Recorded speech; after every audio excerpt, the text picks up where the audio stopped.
할렐루야. 몽골 남성계 분들 가만히 목소리 들어보니까 100세까지 넉넉히 사실 것 같으네. 목소리가 아주 힘이 있고 건강합니다. 감사합니다. 이제 날씨가 좀 시원해지기 시작한 것 같아서 얼마나 감사한지 모릅니다. 이래도 감사 저래도 감사. 선지자로 부름받는 에스겔, 이제 에스겔서로 들어왔어요. 배경을 같이 읽어보겠습니다. 시작. 남방 유다는 4차례 걸쳐 바벨론의 공격을 받습니다. BC 605년인 1차 공격 때에 다니엘이 끌려가고 BC 597년인 2차 공격 때에 에스겔이 여호야긴 왕과 10,000명의 유대인들과 함께 끌려갑니다. 그리고 5년이 지난 시점에 에스겔이 선지자로 부름을 받게 됩니다. 고대 사회에서는요, 전쟁하면서 지게 되면 포로로 끌려가는 거예요. 이제 포로 끌려가면 그때부터는 짐승 취급당하고요. 그냥 아침부터 저녁 때까지 매일 그냥 노동. 그래서 옛날에는 그 성 같은 걸 쌓고 돌로 쌓고 뭐 이런 것들을 다 노예들이 한 겁니다. 그 뭐 포크레인이 있어요? 뭐가 있어요? 기중기가 있나요? 그냥 사람의 힘으로다가. 그래서 그런 걸 하다 보면 그냥 기운이 다 빠져서 병들면 그냥 죽여버리는 거예요. 그냥 버린 거예요. 그러니까 노예는 사람으로 취급 안 했기 때문에 죽여도 할 말이 없는 거예요. 그러니까 전쟁은 지면 안 되는 거예요. 지면 안 돼요. 끊임없이 지금도 지금 선진국 사회가 돼서 사람들이 인권이 있어서 남의 나라 안 친다? 지금도 얼마나 전쟁하는지 몰라요. 아프가니스탄 탈레반이 점령했잖아요. 미군 철수하자마자 바로 그냥 넘어갔어요.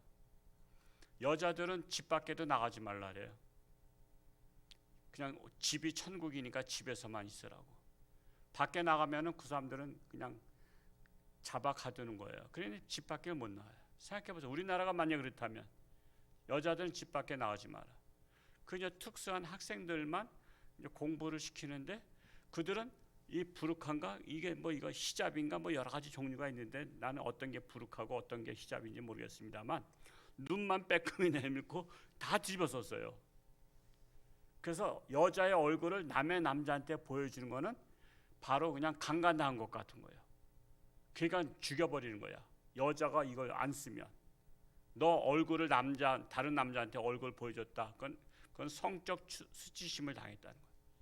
그러니 그런 나라가 지금도 있단 말이에요. 결국 미군이 물러가자마자 바로 그냥 한 달 안에 그냥 딱 점령시켜버리고 지금 여자들은 노예예요, 노예. 그러니까 여러분 전쟁은 져서는 안 되는 거야. 지면은 인권이고 뭐고 없습니다. 그래서 우리나라도 사방에 다 평화스러운 나라 있으면 얼마나 좋겠습니까마는 지금 사방으로 우겨쌈을 당하고 있잖아요. 북한으로부터 중국, 러시아, 일본 어느 나라나 우리랑 친하지 않은 나라입니다. 일본도 친한 척하는 것이고 서로 필요해서 그런 것이지 결코 우리랑 피를 맺은 나라도 아니에요. 그러니까 우리는 친하게는 지내되 항상 경계해야 돼요. 친하게 지내되 항상 조심해야 되고 주시해야 돼요. 그래서 우리나라가 정말 포로로 정말 해서 노예 생활하는 그러한 불행한 역사가 일어나지 않도록 우리가 늘 깨어서 기도해야 될 것입니다. 묵상 보겠습니다. 1번 1장 중심입니다. 같이 읽어볼까요? 시작.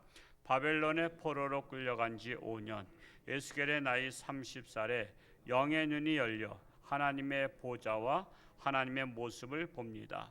하나님의 영광이 불과 빛이며 보좌에 앉으신 하나님으로부터 흘러나오는 하나님의 음성을 듣습니다. 에스겔은 포로 생활 중에 있는 이스라엘 백성들에게 위로와 소망을 주는 선지자로 부름을 받습니다. 하나님은 사랑이지 않습니까? 하나님께서는 난세의 영웅을 보내시죠. 우리나라 임진왜란 때 이순신 장군이 있었기 때문에 그래도 나라를 지켰잖아요. 그것처럼 난세에 영을 보내신 하나님께서 또 난세에 선지자를 보내요. 난세에 선지자를 보내서 시대를 깨우는 설교를 하게 해요. 그러니까 회개하라는 설교. 그러니까 사실은 진짜 선지자는요, 늘 회개하라고 늘 정신 차리라고요. 그런 적이지 그냥 신앙도 그냥 현찮게 하는데 복 받는다, 복 받는다. 하나님만 믿으면 무조건 복 받는다. 그런 것에 그냥 우리나라가 그래서 교회가 병드는 거예요. 제가 옛날엔 구묘철학 80년대에는 엄청 열심히 했잖아요. 구묘철학. 제가 큰 교회 가서 구묘철학을 한번 가봤어요. 다른 교회. 거기는 버스가 사방으로 다 이게 운행해. 그래서 구묘철학 끝나면 이제 새벽 6시인가 돼요. 5시 새벽 예배까지 해서 6시 되면 각자 나오는데 뭐 마포구, 서대문구 이렇게 버스마다 차 이렇게 편말이 다 있어. 그런데 새벽 예배 끝나고 나서 나오는데 막 사람들이 막 뛰어가는 거야. 자기네 차 타려고 막 뛰어가는데 가서 보니까 젊은 사람들이 다 뜀박질 잘하니까 젊은 사람들이 다 앉아서 벌써 뭐 밤새도록 철학이 됐으니까 피곤하긴 하겠지. 벌써 잠드는 척해. 권사님들, 노인분들은 뒤늦게 어슬렁어슬렁 뒤땅뒤땅 겨우 오셨잖아. 그래서 서 있는 거야. 내가 그걸 보고서는 얼마나 충격을 받았는지. 우리가 하나님 앞에 그렇게 내가 하나님의 크리스찬으로서 정말 빛과 소금이 되는 정말 하나님이 기뻐하는 하나님의 백성들이 되기를 밤새도록 기도했을 것 같은데, 아니 어르신네들은 할머니 같은 분들은 뒤늦게 간신히 와서 서 있고 내가 먼저 앉아 자리에 맡았다 이거야. 아니 이 젊은 것들이 그냥 다 앉아서 벌써 이미 눈을 다 감고서 이렇게 있어. 그러니 왜 눈 떠서 있으면 할머니가 권사님이 서 계시니까 불편하잖아. 그냥 눈을 감고 있는 거야. 질끈 감고 있는 거야. 이건 너무 잘못 가르쳤다. 맨날 그냥 철학기도 하면서 복 받으라는 소리만 하니까 복 받고자 많이 오긴 왔는데 근본적으로 회개 기도를 안 시키는 거야. 그리고 크리스찬으로서 자기 희생을 안 가르친 거야. 그러니까는 어르신애들 서 있게 만들고 젊은 것이 그냥 잠자는 척하고 쇼를 부린 거지. 그러니까 우리나라 기독교가 병드는 거예요. 그래서 우리가 정말 교회가 정말 마음에 찔리는 설교들을 늘 해야 돼요. 찔리는 설교. 그리고 우리가 통해 자복하고 내가 어찌 갈꼬 하고 하나님 앞에 회개할 수 있도록 이끌어가는 교회가 진짜 교회예요. 정말 선지자, 하나님이 사랑하는 선지자 에스겔 선지자를 보냈다라는 것입니다. 2번 2장 중심입니다. 읽어볼까요? 시작.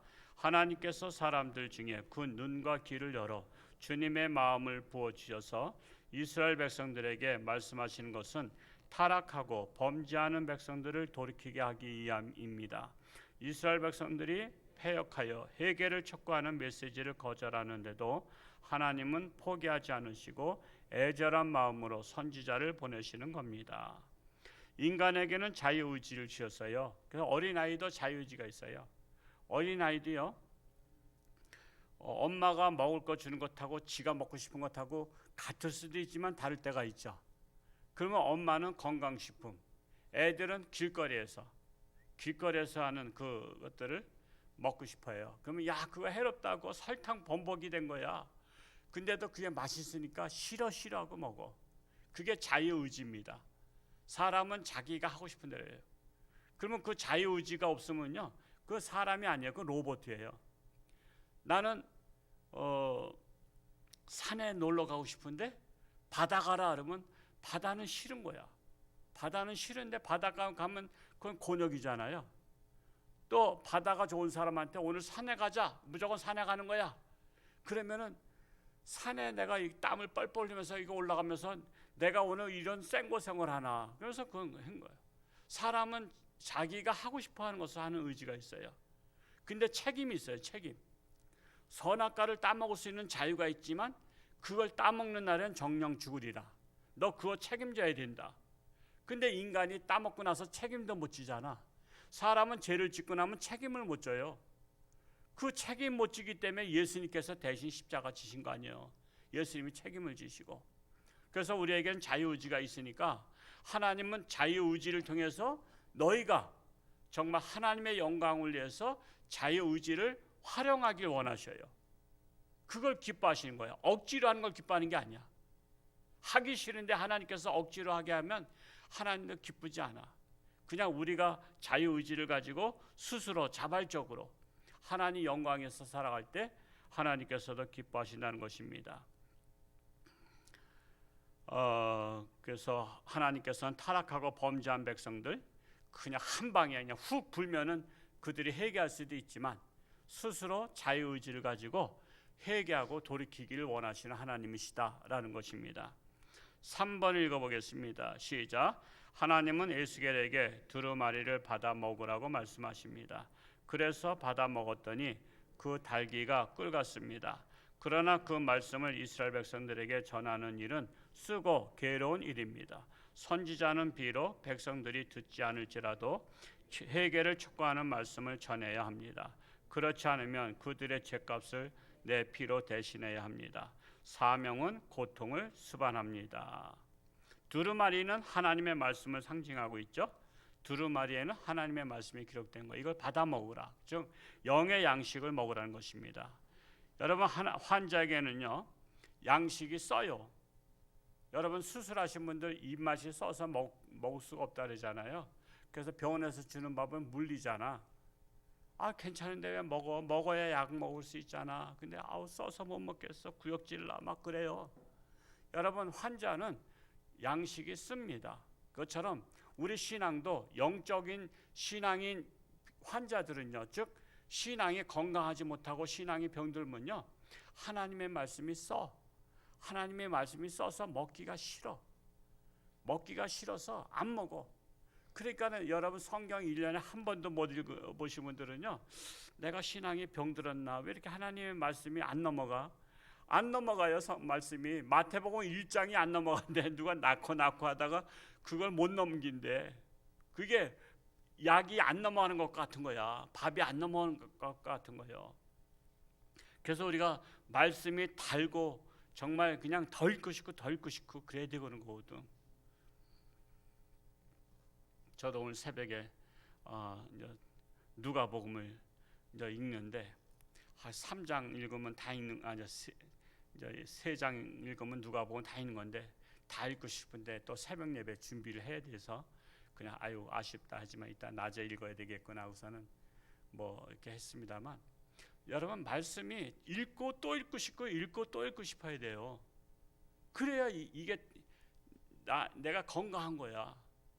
우리 신앙인들이 하나님 말씀 읽기 싫으면 그건 뭐 건강하다고 말하기는 좀 어려워요. 우리가 병든 사람이 맛 없는 것 같은 거예요. 하여튼 내가 건강한지 안 건강한지 체크해 보세요. 오늘 한번 시간 있을 때 성경을 쫙 펼치고 마태복음 1장이 넘어가는지 안 넘어가는지 한번 읽어보세요. 그래서 마태복음 1장이 안 넘어간다 그러면 영의 양식이 내 목구멍을 안 넘어가는구나 하고서는 내가 이거 병을 고쳐야 되겠구나 하고 노력을 하시기 바랍니다. 한 기절, 오늘 말씀 읽으면서 마음에 와닿는 말씀 한 구절을 적고 되뇌어 봅시다. 저는 이 오늘 말씀 중에서 2장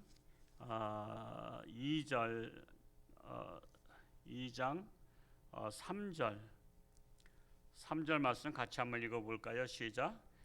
내게 이르시되 인자야, 내가 너를 이스라엘 자손 곧 패역한 백성 나를 배반한 자에게 보내노라. 그들과 그 조상들이 내게 범죄하여 오늘까지 이르렀나니. 선지자를 누구한테 보내냐면 패역한 백성, 하나님을 배반한 자에게 선지자를 보내요. 패역한 백성에게. 우리 목회자들도요 사실은 좋은 교회 가고 싶어 하잖아요. 근데 사실은 병든 교회 가야 되는 거예요. 패역한 교회 가야 돼요. 제가 유기성 목사님의 간증을 그 전에 한참 또 들었었는데, 그분 같은 경우도 지금 거기 성남의 선한목자교회 거기 담임 목사잖아요.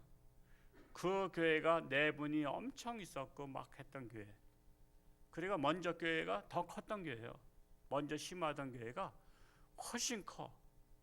여기 내분이 일어나서 막 떠난 교회야. 그런데도 장로님들이 오셔서 목사님, 우리 교회 살려주세요. 우리 교회 살려주세요. 그래서 기도하고서는 내가 가야 되나 말아야 되나 하나님 앞에 기도하겠다고.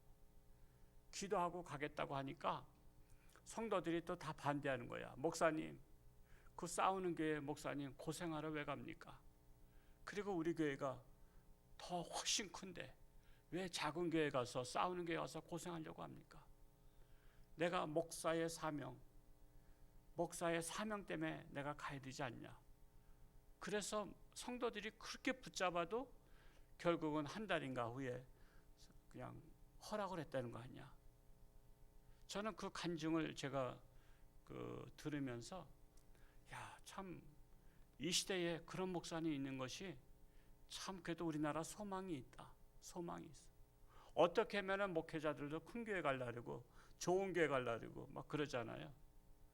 어제 유치리교회 물 난리 나가지고 갔더니 그냥 뭐 방에 있는 농이고 뭐 다 내놨는데 그거 뭐 쓰지도 못하겠다. 물이 차가지고 그냥 난장판이야. 갑자기 물이 들어오고 막 그러니까 거기 기부천사에서 20만 원 전달해주고 또 이 떼약 밑에 가족들이 같이 짐을 옮기고 청소하고 있다 그래서 또 자활센터에서 팥빙수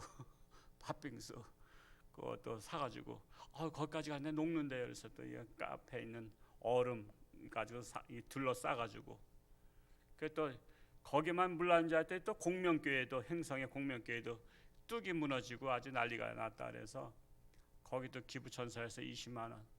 그래서 두 군데를 가는데 그 팥빙수가 엄청 자활센터 그거 맛있어요. 그거 여러분 팥빙수 먹으려면 자활센터 가서 거긴 다 우리 성도들이잖아요. 다 뭐 그래서 두 개를 사가지고 유치리교회 가서 방에 한번 그 집안에 들어가봤더니 그냥 난장판이라 그냥 나 지금 이거 팥빙수 녹으니까 공명교회 거기서 또 가까우니까 5분 거리밖에 안 되니까 그래서 그거 가서 나눠주고 그렇게 했어요.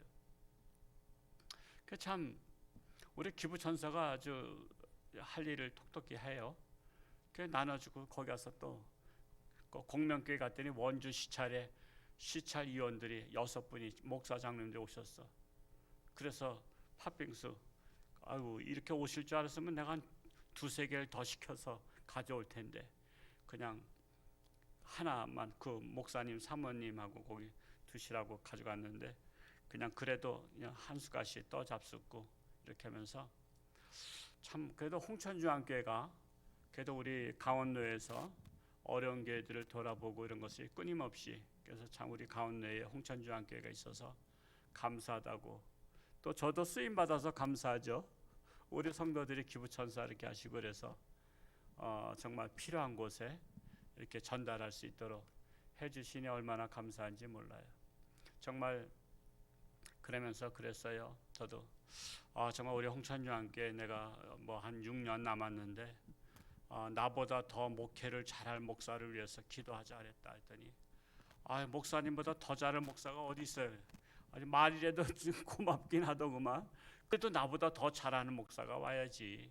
홍천중앙교회 나보다 영성과 지성이 겸비된 그런 목사님이 오셔서 우리 홍천중앙교회가 더욱더 앞으로 이 바탕에서 더욱더 성장하고 커가는 교회, 그래서 큰 일을 감당하는 교회, 그게 되도록 기도하셔야 됩니다.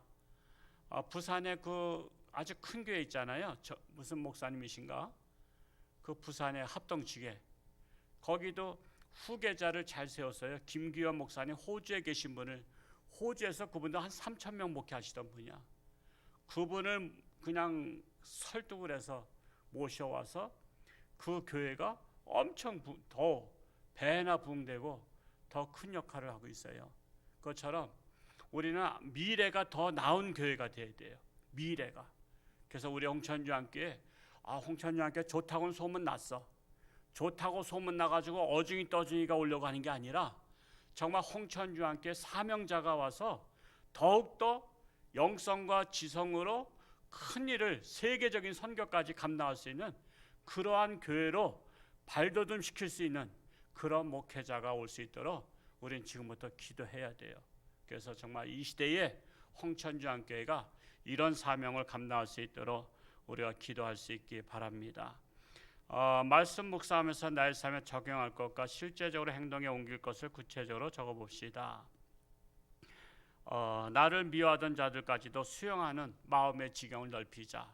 바로 에스겔 선지자가 이런 패역한 백성, 배반하는 자에게, 그리고 그 자손은 뻔뻔하고 마음이 굳은지라, 그런 자들에게 가서 말씀을 전파했듯이 정말 우리 교회도 나를 미워하던 자들까지 수용하는 마음의 지경을 넓히는 목사가 되기를 기도하고 있습니다. 그래서 어제도 우리 교회를 떠난 분한테, 친하신 분한테 전화했어요. 그분 다시 돌아오라고. 교회도 안 나가고 있는데 다시 돌아오라고, 우리 교회 다시 와서 신앙생활 회복하라고. 그러니까는 저는 알아도 모른 척 해야 되는데 제가 또 그러지를 못해요. 제 성미가 그냥 맨날 저를 욕하고 돌아다니다 보니까, 왜 욕하고 돌아다니냐, 내가 다 알고 있다 그랬더니 그것 때문에 다니기가 불편하잖아요. 목사님이 자기가 비난하고 다니는 거 다 알아? 그러면 우리 교회 다닐 수가 없잖아. 목사가 이미 알고 있으니까.